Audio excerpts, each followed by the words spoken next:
Vice Chancellor, Professor Suresh Kumar ji, Justice Narasimha Rao Reddy ji, distinguished academics on the dais, distinguished academics in the audience, faculty, non-teaching staff, students, invited guests.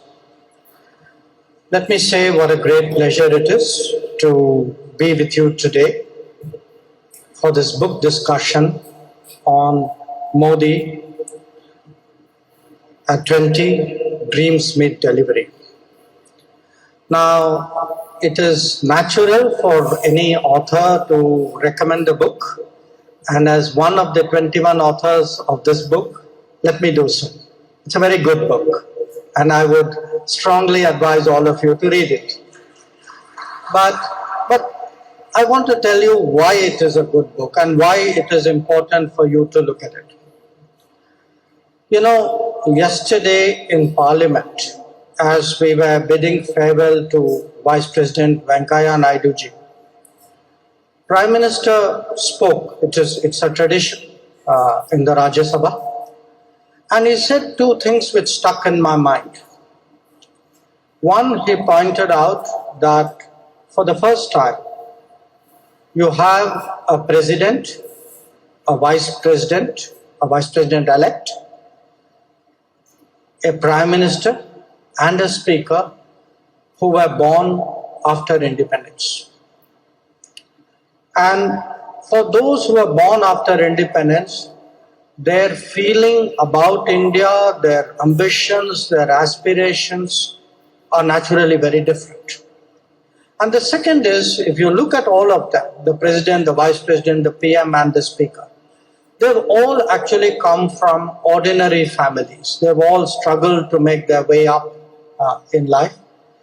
And in a way, one of the reasons why this book to me is very fascinating, it's not my contribution here I'm talking about, is it gives you the different facets of a prime minister, a first post-independent born prime minister, someone who's made his way up in life himself, and who in many ways has a grounded feel, who's authentic, who's connected, and therefore a person whose instincts and his views and his dreams are very different and is something very important for us to understand. The second reason I would recommend the book is that Narendra Modi has been the head of a democratically elected government continuously now for 21 years. A decade as Chief Minister, and about a decade and a more as Chief Minister, a decade as Prime Minister. And it's very rare in democratic politics to actually find someone who has been, who's received the mandate of the people, the trust of the people, term after term for 2 decades plus. So there must be something very special about this leader for that to happen. And to discover why, that's the second reason you should read the book. And the third, of course, is that I do believe, and I think the previous speakers also mentioned it, he has been an extraordinarily impactful PM, even in the 8 years that he's been PM so far.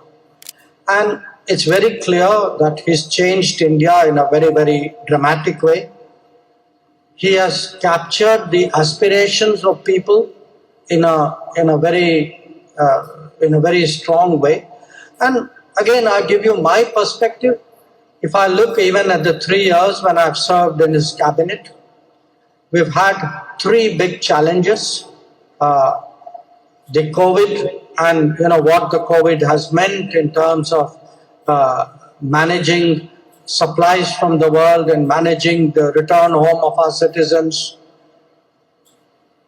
Then the challenges we've had on the Ladakh border with China.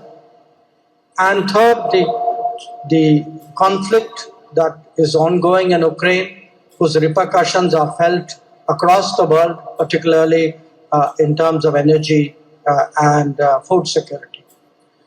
And I mentioned these three as examples that in very difficult circumstances, with great turbulence in the international system, today we are navigating the world with a degree of confidence, and as someone who's part of that navigation team, I can tell you that the country is in safe hands, and to realize really how safe those hands are and how confident we are about realizing our aspirations, you should read the book.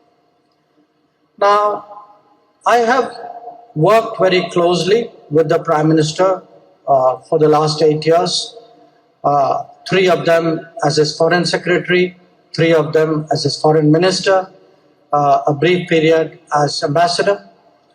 And often a question which people ask is, what is it like working with him? It's a very natural question. And I'll give you an answer which all of you will relate to. It's like sitting for exams every day. And I want to read out to you a paragraph from my book, because that's what typically people do in a book discussion. And I now read from my book.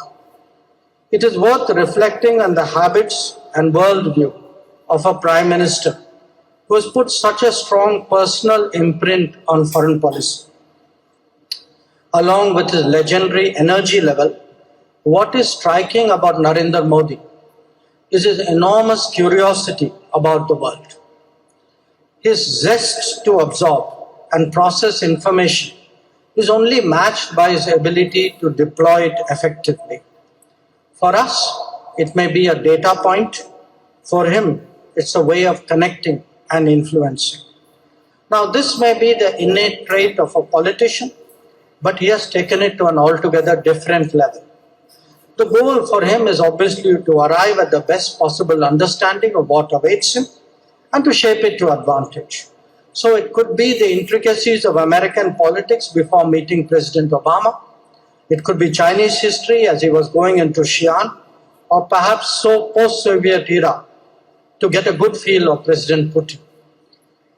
He would not only soak in what was being explained, but constantly push us to do better. The interests may pertain to happenings, subjects, and domains. It could be about people and their interplay. There is a clear self-discipline in that exercise.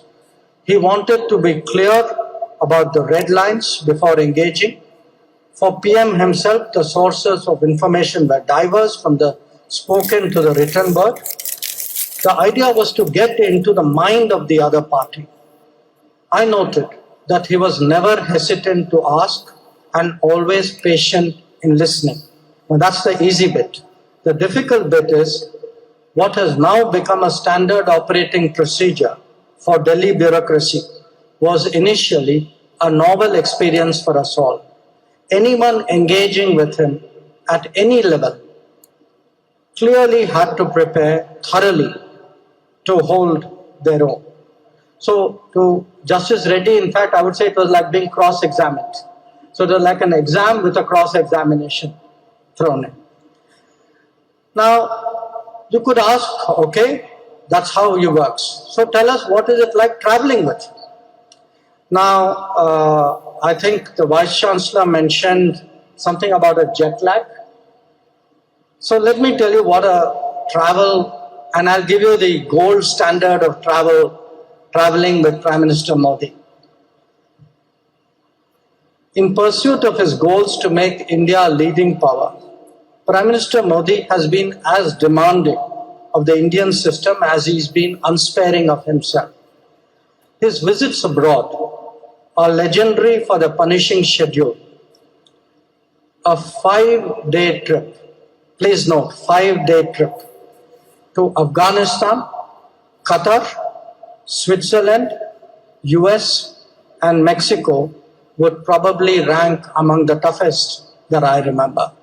So if anybody even talks jet lag, I'm sorry, I don't know the word. So let's look at his travels, because again, I think Justice Reddy mentioned there was a general sense, he's been chief minister, so what would he do when he becomes prime minister? How will he manage the world? And I want to tell you, for me, it was a huge discovery how much Prime Minister Modi had traveled before he became chief minister, after he became chief minister, and what he soaked in. And I still remember one of my early travels. I was ambassador in the US, and we were on a plane together. And he asked me, so how many times have you been to the US? So I said, well, this is the second time I'm living there. I worked there, been desk officer and head of division. So I've traveled a lot. So he said, okay, what is a lot? I said, 38 states. Then he stopped for a minute and said, okay, I've done a little bit more. But he said, aap to plane mein gaye honge. I traveled on a Greyhound bus. And that was the difference. That was a connected person who actually has a sense of the people, who never loses an opportunity to actually understand, absorb, assimilate what is going around. And as a result, what happens is when we travel, there is a peculiar brand of Modi tourism. Modi tourism, is not to monuments. It is very rarely to museums. It is not where you normally find tourists. You go to a railway station to see what is the best railway station so that you can build one. You go on a bullet train to see whether can we take a bullet train and build something like that in India. You go to a EV factory in California to see can we actually see how does Tesla work and are there battery storage technologies that we can get. You can go to a river in Seoul to see how did they clean up their river and what does it mean for Namami Gange. So the point I'm making to you is all the time there is that part of the Prime Minister which is thinking, what am I doing for my people? What am I doing for the country? How is it I can make it better? Now, there are many descriptions you can have of the Prime Minister. And in a sense, this book of 21 contributors, it brings out the different facets of the Prime Minister. So if you ask me, okay, all these years you've known him, give me a one-word description of the Prime Minister. I'll probably scratch my head, but I think the one word I would select is nationalist. Okay. And I want to tell you a little story which I mentioned in my book, which was the first time I met the Prime Minister. I was ambassador in China. At that time it was a different government, it was a UPA government. And he was visiting China. Now, many chief ministers travel abroad. Often they come for investment purposes, for business, sometimes for other things.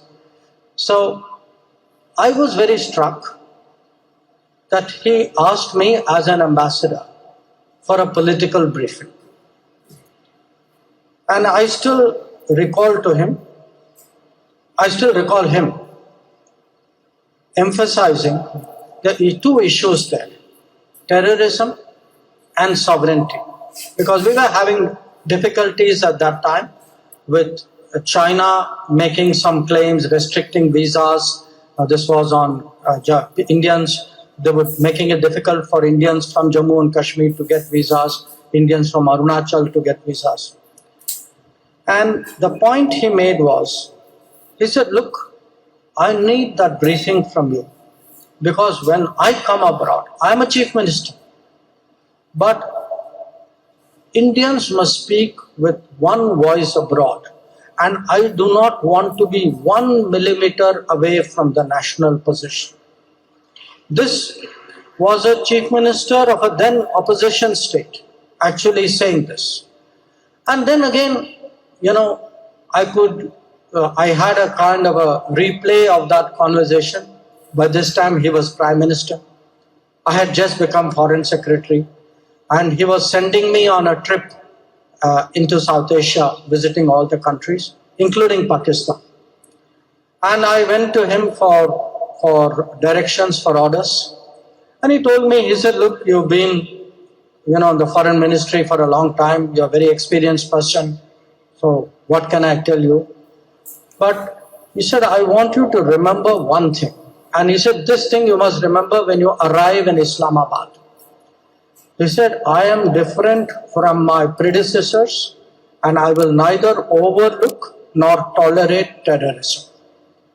This to me is quintessentially Narendra Modi.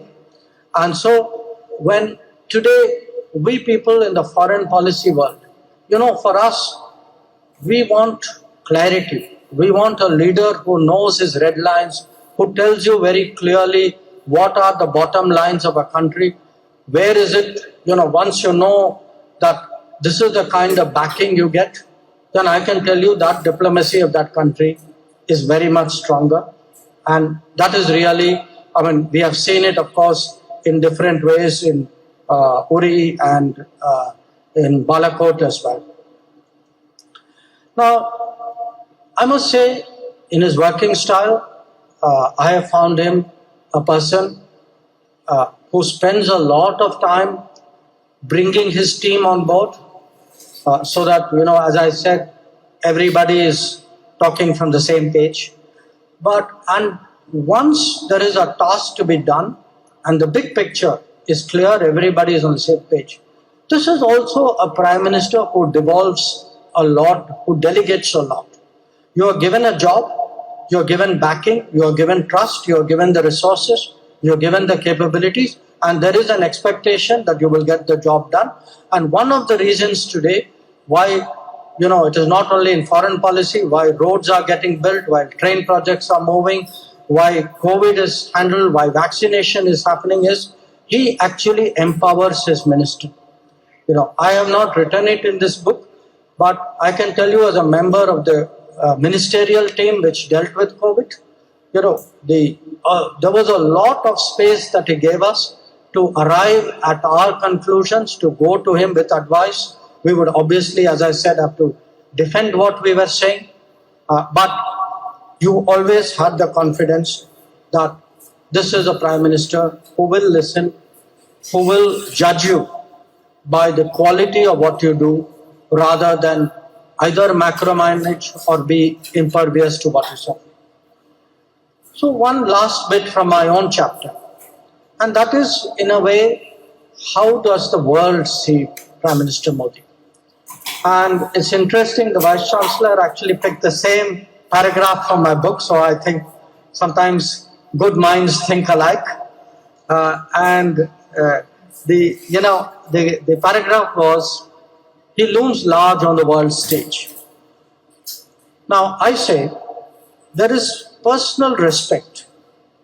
There is personal respects which comes from his policies and initiatives, and that personal respect influences the attitude of others.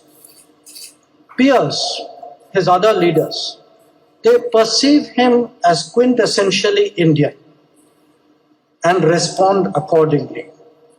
His language, his metaphors, his appearance, his mannerism, his habits, how he conducts himself, they define the persona of Narendra Modi, and today they define the persona of India. And that is something that I have seen myself. That is a very big change that we have on the world stage. Now, so much for my chapter. I have a little bit more time. Now, again, it's very interesting. Three of us, the Vice Chancellor, Justice Reddy and I, we all picked the same person as the second contributor. Maybe it's natural when you're in Hyderabad. This is PV Sindhu. So I also, found very interesting descriptions and analysis about the Prime Minister in what PV Sindhu wrote.